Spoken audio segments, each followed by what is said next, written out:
Okay, so hello everyone.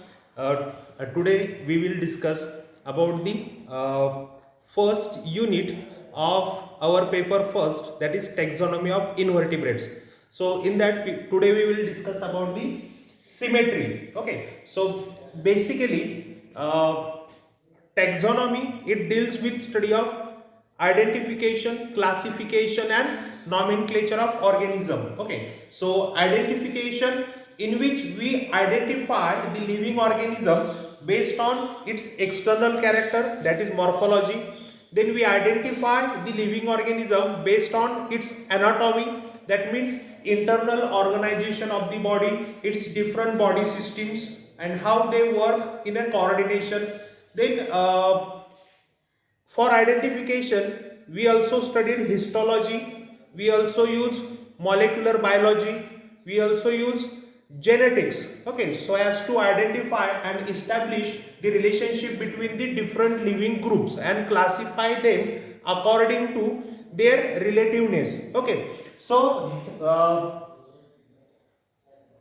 as to identify based on the morphology, some aspects must we know. Okay, for example, the one of the important aspect is the symmetry. Okay, so symmetry, what is symmetry? Okay, basically we will begin with the definition. So symmetry is arrangement of body parts, okay, internal or external body parts around the central body axis or around the body axis. Okay, so symmetry is arrangement of body appendages or the body part around the central axis. Okay, and it gives the information about their symmetry. Okay, how the body parts or the organs are arranged in the organism. Okay, so basically the types of symmetry, there are four types that we can consider. Okay, the four types are, the first one is asymmetry. So asymmetry means what? There is no any kind of symmetry. Okay, that means the parts or the appendages or the structures in the living organisms are randomly arranged and we cannot particularly considered as a symmetry. Okay, so asymmetry, there is no any kind of symmetry. Symmetry is completely absent. So asymmetry, for example, there are some sponge species. Sponge, they belongs to phylum Porifera and they are aquatic. There are some freshwater species and most of them, the sponge species, belongs to marine water. Okay, so there are some sponges which are completely asymmetrical, that means they don't have any kind of symmetry. Okay, and basically sponges shows the cellular grade of body organization. Okay, then comes spherical symmetry. Spherical symmetry, so as the name suggests, this symmetry is associated with the spherical structure or spherical body shape. Okay, so there are some spherical or sphere-like living organisms. They have the spherical symmetry, and this symmetry, spherical symmetry, is the most rarest form of symmetry, most rare. Okay, it is not common symmetry. So example, there are some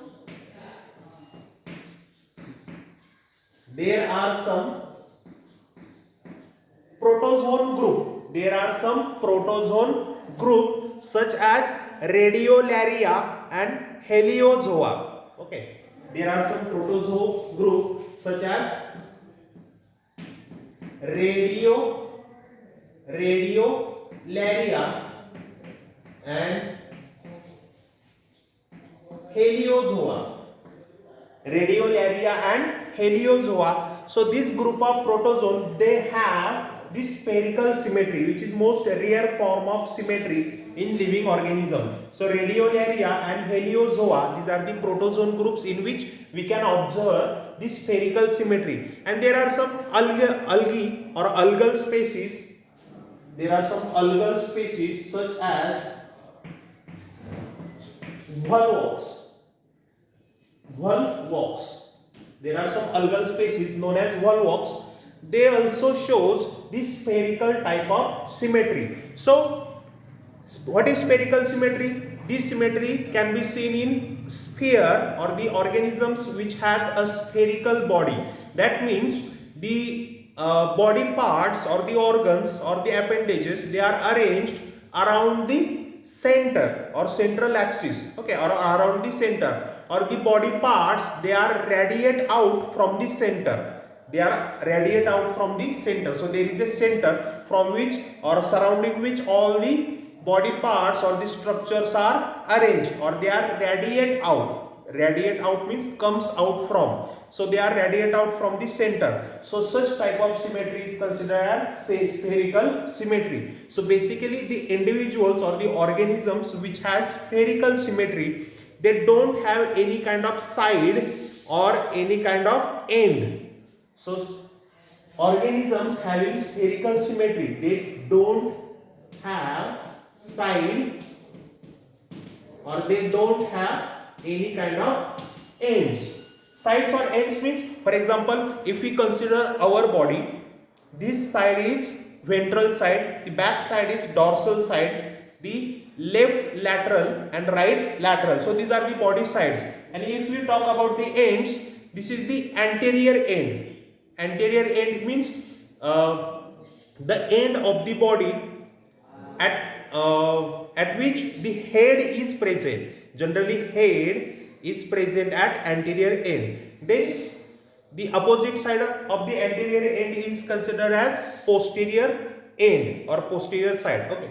So the organisms having spherical symmetry, they are sphere in shape. So they don't have sides. They don't have any kind of ends. And example of spherical symmetry, the protozoan group such as Radiolaria and Heliozoa. There is a group of algae called as volvox. They also have spherical symmetry. Then comes the next type of symmetry is radial symmetry. Okay, we have seen asymmetry. There is no any kind of symmetry, such as there are some sponge spaces in which the structures are randomly arranged. There is no any kind of symmetry that we can describe.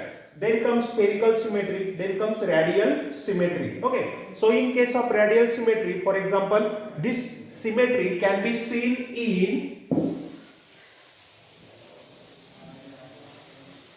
radial symmetry can be seen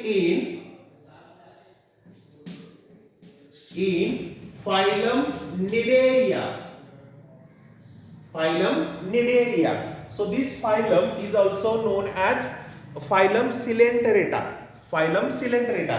And the common examples of Cnidaria or Coelenterata, they are Hydra, green or brown Hydra. Then comes jellyfishes. Then comes sea anemone. Okay, so these are the most common examples of phylum Cnidaria which has radial symmetry.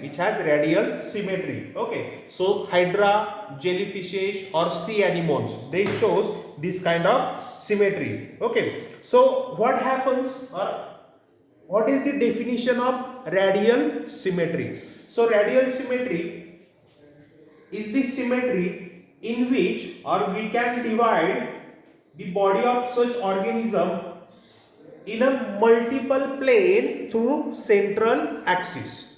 Okay, so what is radial symmetry? In radial symmetry, we can divide the body of organism through a multiple plane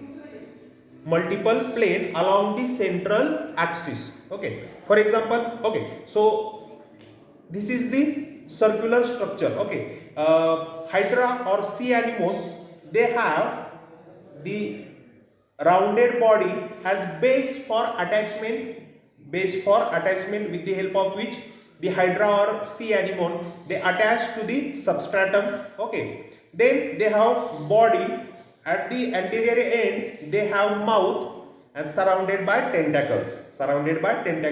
So here we can divide this body. Okay, so this is the central axis. Consider the middle axis is the central axis. So we can divide the body through this plane,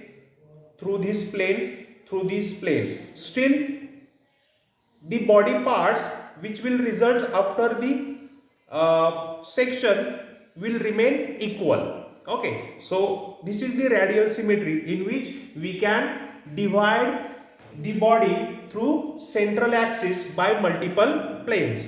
So radial symmetry, it can be seen or more than one plane or more than two planes. Okay, radial symmetry.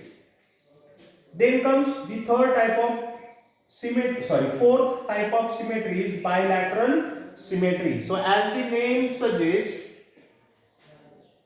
in this symmetry, body can be divided into two equal halves. Two halves. Body can be divided into two halves, left and right, and both are equal. So body can be divided through the central axis. Body can be divided through the central axis. The resulting left and right body parts or the two halves will be the similar.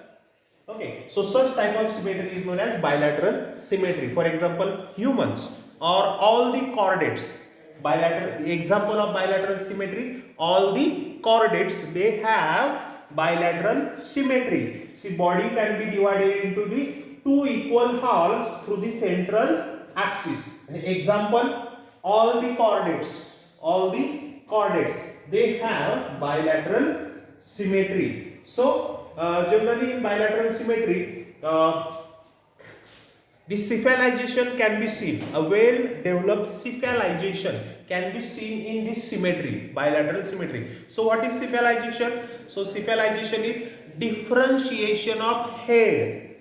Differentiation of head, or the other definition that we can consider is the sense organs, they are concentrated into the head. Okay, basically the head mostly consists of sense organs. Okay, sense organs. So cephalization is associated with bilateral symmetry. Okay, so it makes easy to decide the body sides.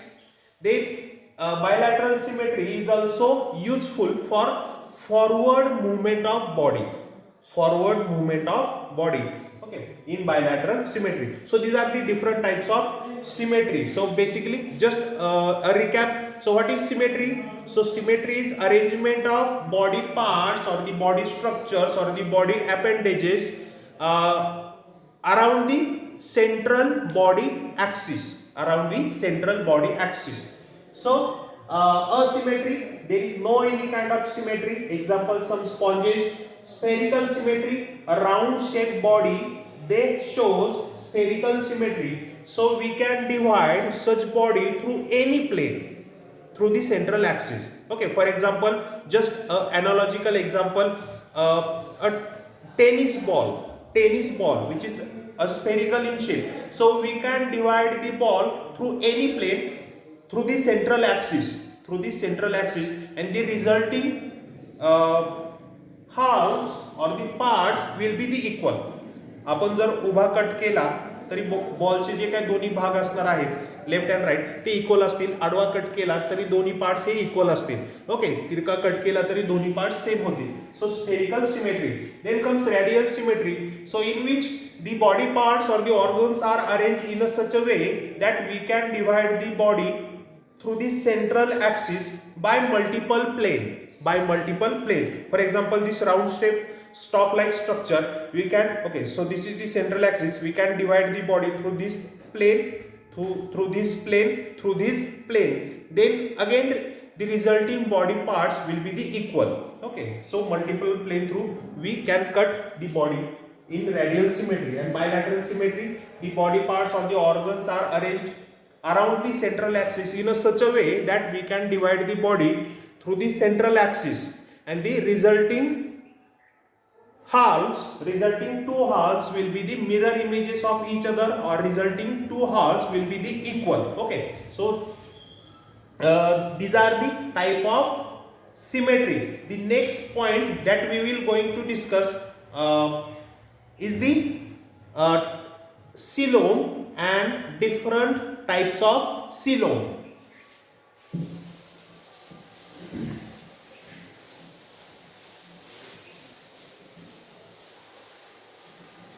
Okay, so let's discuss about the coelom.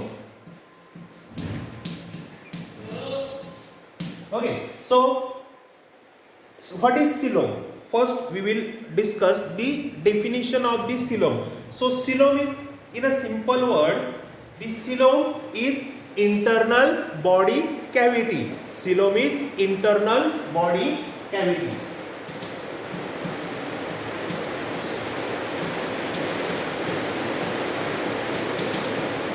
Internal body cavity.